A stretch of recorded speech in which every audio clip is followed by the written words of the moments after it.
Hindi na ako makapalag dahil sa ginawang pagbuhat sa akin ni Gerald, even if I force him to just let me walk.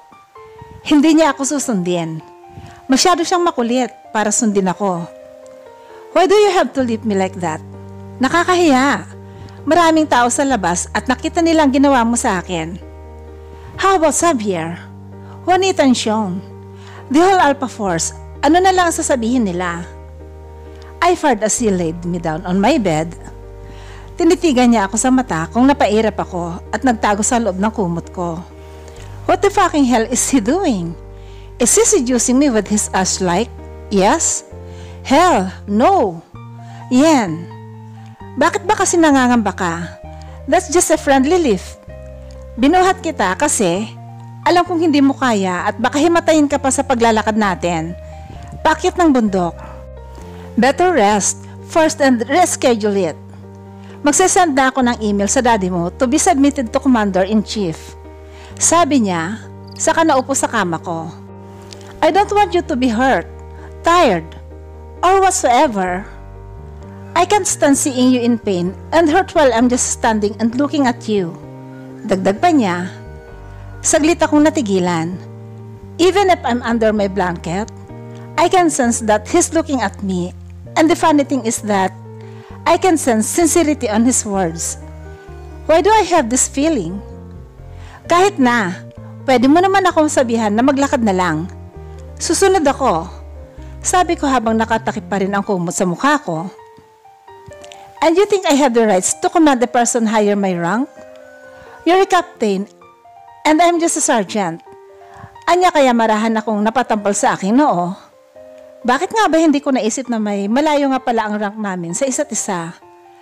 I am 2 ranks higher than him. Kahit na, ibulong mo. Sabi ko pa at natawa siya. Pinipilit mo ang maling rason, Captain. Wika niya.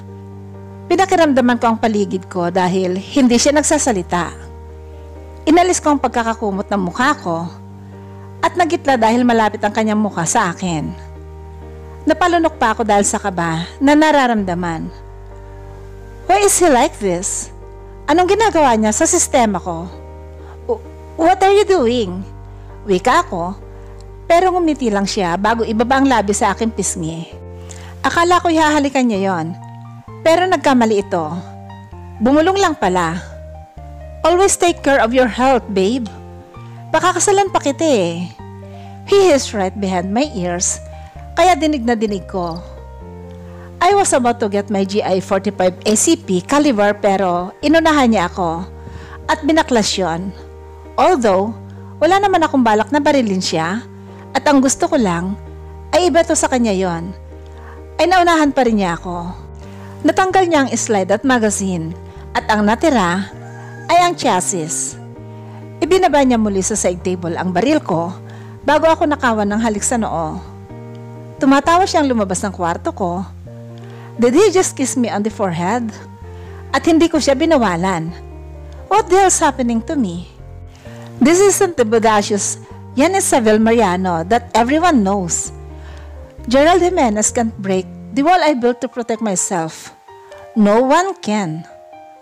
The following days was not so easy for me. I still can't move on from the kiss he planted on my forehead. It's been 5 days since we arrived here. At puro pang-aasar at kalokohan lang ang ginagawa ni Gerald sa akin. And I was reporting my actions to my dad every day. Here we are, on the mountain ranges of Cordillera, building our own tent and barracks. Maayos naman ang place. It's a flat surface part of the mountain na pag-aari ng 5th Infantry Division. And yes, pagkatapos ng pagbuo ng sari-sarili naming tent, ay gumawa sila ng basketball ring out of metal saka ipinukpok sa puno. Sa pagkakaalam ko, trabaho at bansa ang dahilan kaya kami narito sa bundok at hindi maglaro ng basketball. Para saan naman yan? Tanong ko kay Gerald. Ngumiti lang siya ngunit hindi ako nito sinagot. Ako lang ang babae sa Alpha Force and the rest are gentlemen. Ngunit kung relationship status ang pag-usapan, ako at si Gerald lang ang single. Juanito and Sean has girlfriend, while Xavier has his own family. Naiinggit nga ako sa asawa niya dahil kahit na may anak na ito, her curves and sexiness are still evident. Bago pa man ako mainis kay Gerald, ay pumasok na lamang ako sa loob ng tent, saka inayos ang damit ko. We'll stay here for 2 days to hover and check this area.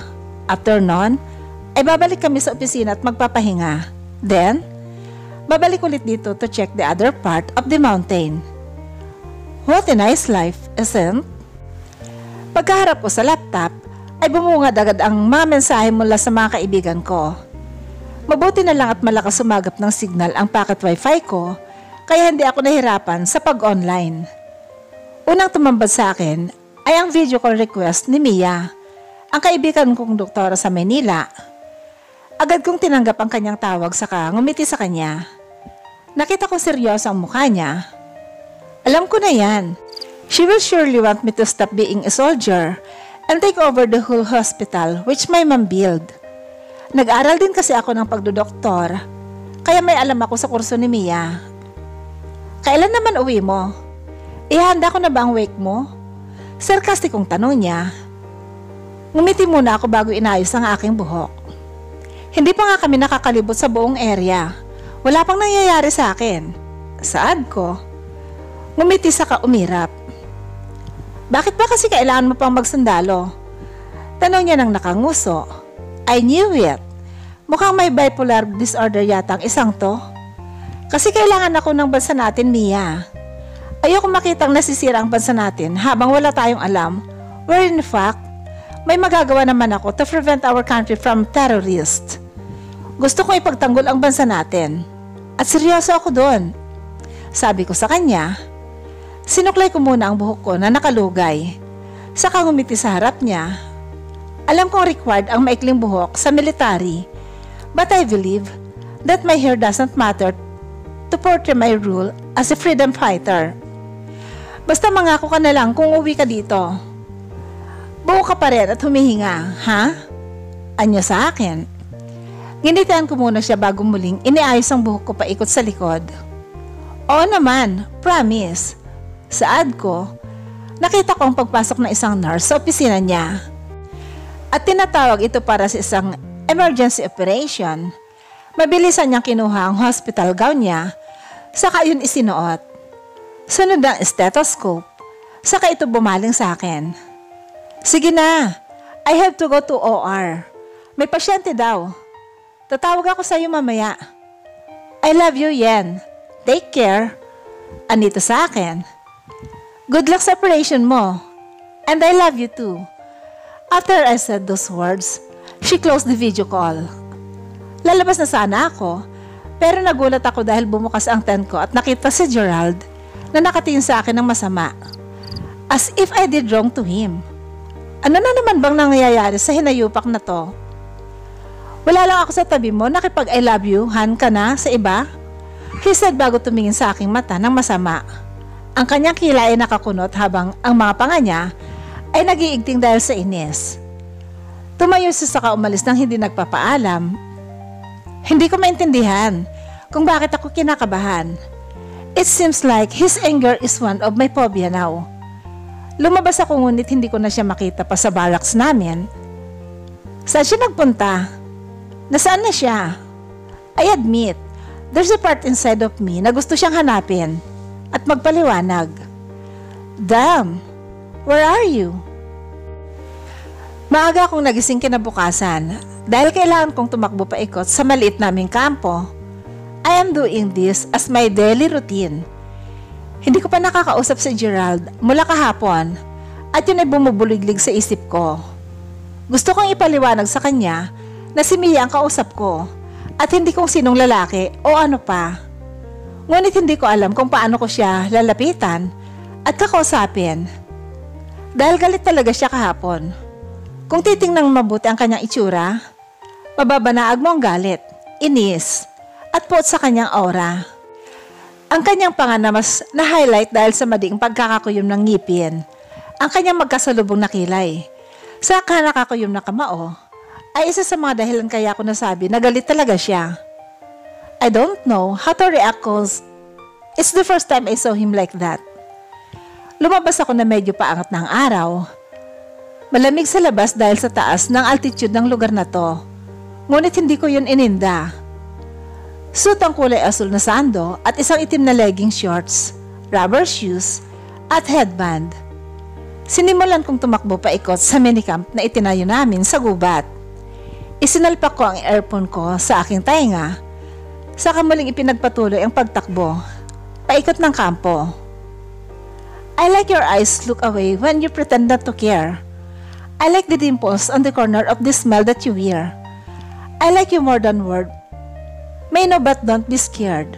Cause I'm falling, baby. Be prepared.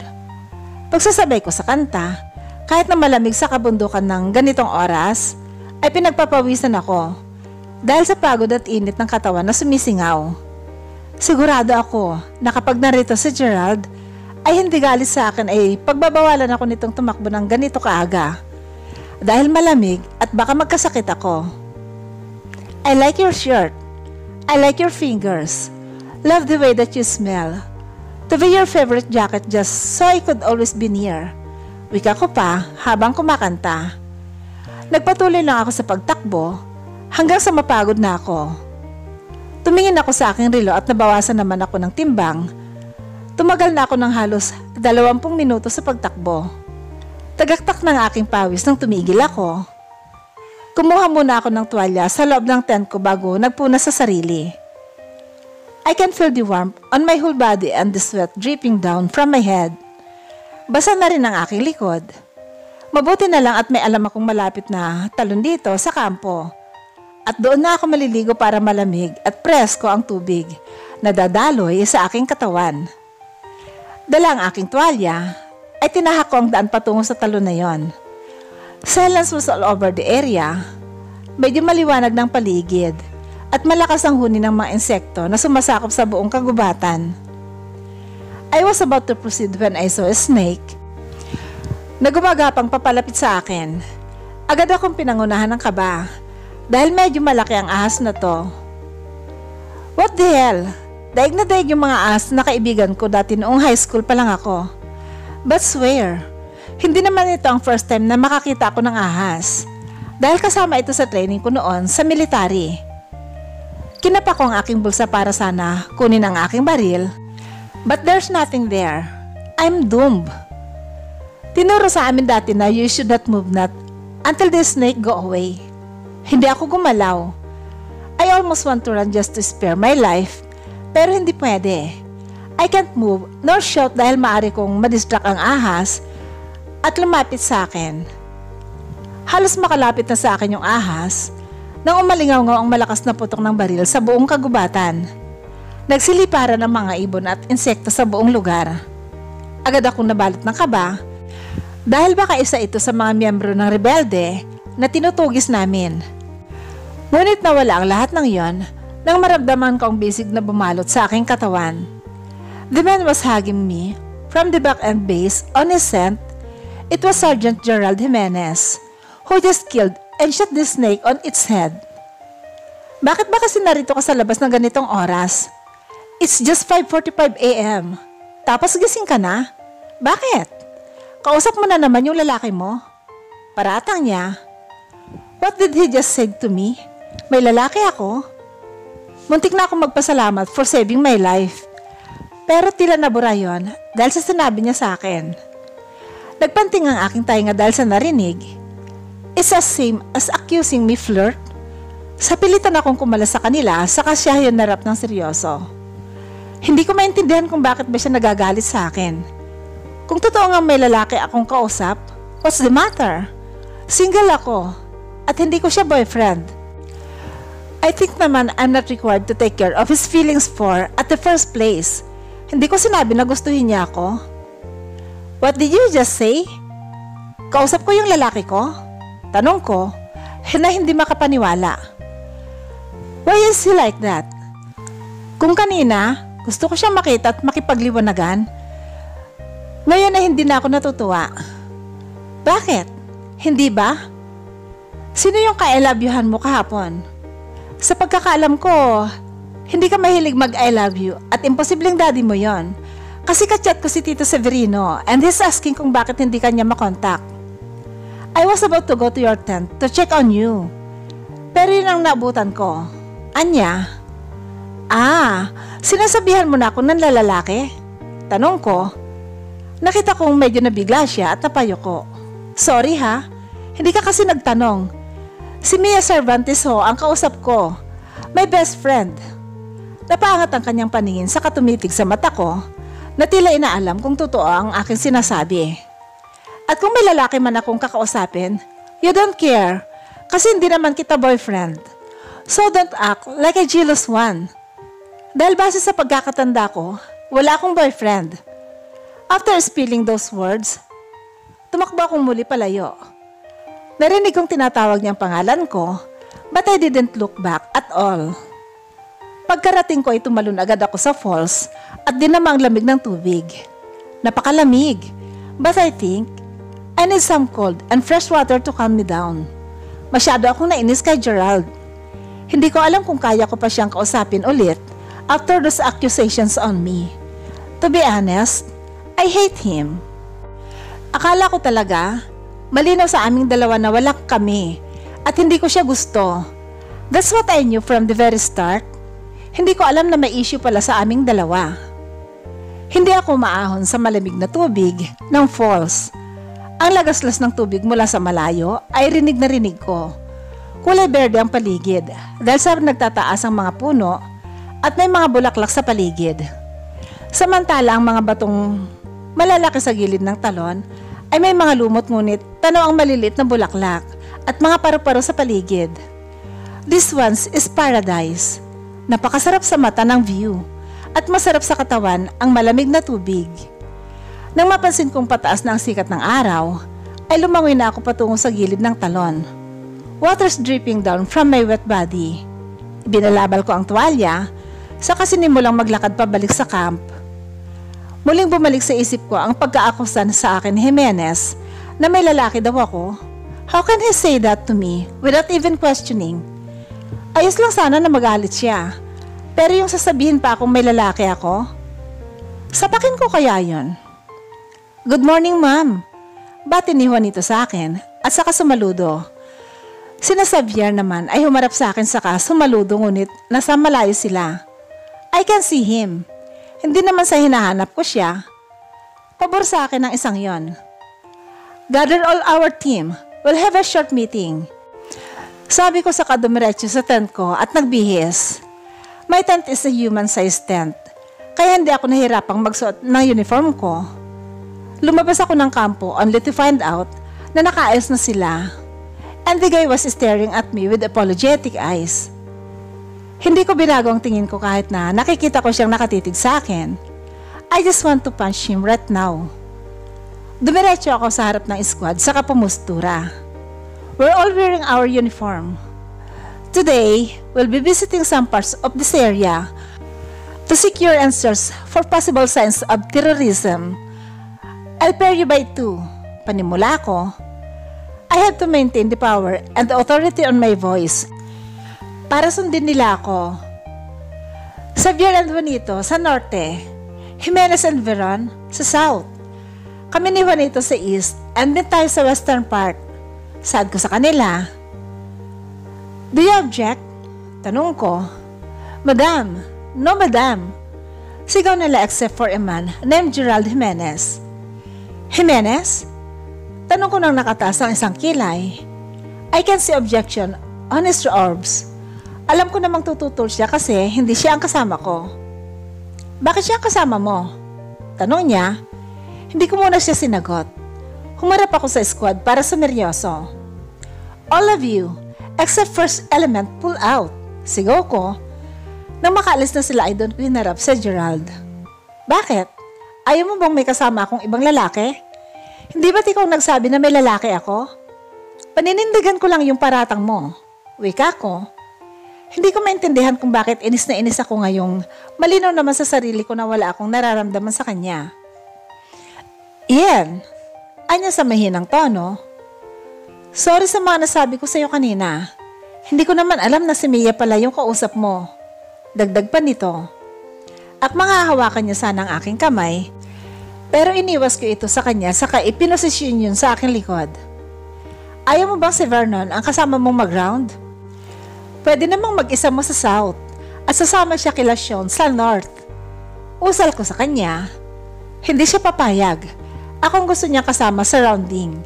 Dahil gusto niyang siya ang paprotekta sa akin kung magkataong may makita nga kami at masabak sa enkwentro.